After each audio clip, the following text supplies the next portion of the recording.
Have you ever heard of a ghost that makes regular appearances at an old castle? Well, I have the perfect story for you. It takes place in a creepy medieval castle, and there's even a ghost that makes regular appearances.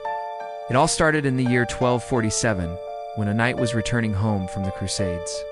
He was so traumatized by what he had seen that he barricaded himself in his bedroom at Plassy Castle in Burgundy, France. Every night he would hear the screams of those who had died in battle, even though he was alone. Eventually, he called for help, and an entire team of priests came to perform an exorcism. They discovered that the knight was possessed by a demon named Asmodeus. The demon was eventually banished, but not before possessing several other people in the castle.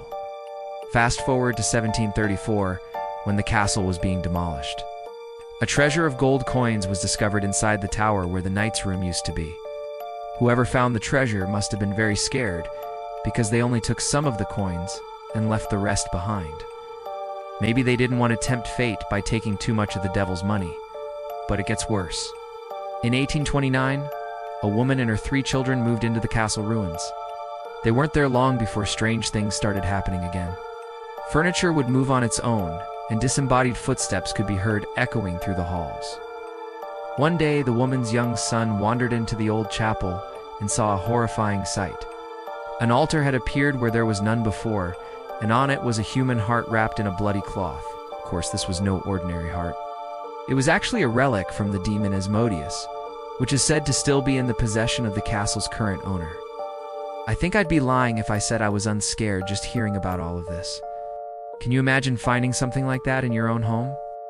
It's one thing to hear strange footsteps, or see objects move on their own, but discovering a creepy relic from hell is a whole different story.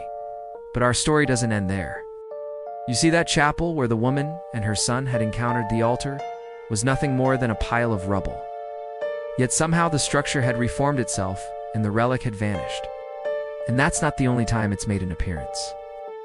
It's said that every 100 years the ghost of the demon Asmodeus manifests itself in the castle, causing all sorts of chaos and terror. And the ghost is said to appear in the form of a cloaked figure carrying a lantern. What do you think?